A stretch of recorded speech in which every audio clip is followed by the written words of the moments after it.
You mentioned tipping points. You know, I mean, when all the scientists are on one side, except for the ones who are on the Exxon payroll, you kind of, I mean, I go with them. I go with their expertise.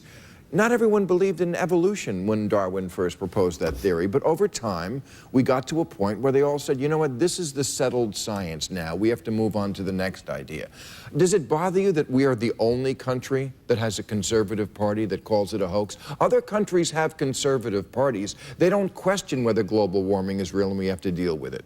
We are the only country that does that. Do you think that that's because we have a special kind of conservative party? I think, you want to say that, Mark? You're on, Will. I think that, yes, I don't think the science is settled. I think that you can find plenty of scientists who would suggest that this is not settled scientists. Okay. But I would also suggest, it does bother me that you push me into the corner of hoaxism, because I'm not the one who sat at this table and said it is. I said that you should be conservative about projecting 100 years out and what you choose for your remedies. Let's think about that. If the Republicans win the Senate, the guy who's going to run the Energy Committee, Jim Inhofe of Oklahoma, published a book this year saying it's the greatest hoax there ever is. I mean, I think it's pretty clear, you know, what side much the Republican Party's But see, when you take one guy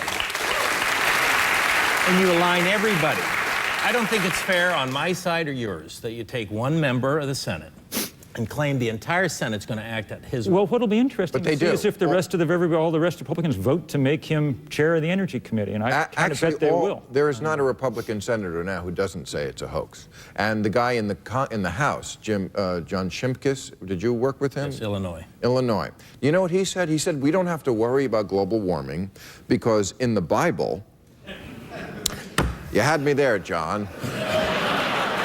Now that I know you're sourcing this back to the old book of Jewish fairy tales, I am so down with whatever's going to come out of your mouth. But yes, he said we don't have to worry about global warming because in the Bible it says that God promised Noah after the flood that he felt so shitty about that he wouldn't try to wipe everybody out again. So why are we worrying about global warming? So this is what they're basing that on. But I think that's a little scary, isn't it? It was 118 degrees in Chicago, it was 83 degrees in Florida. So Florida's normally very, very hot. We weren't this year. Why? Why is that weather pattern different?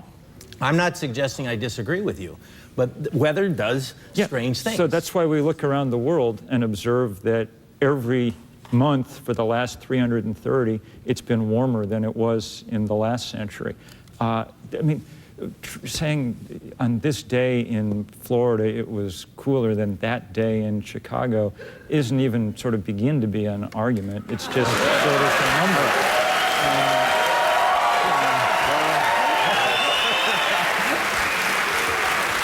A smackdown! A smackdown! A smackdown for the blue team! All right.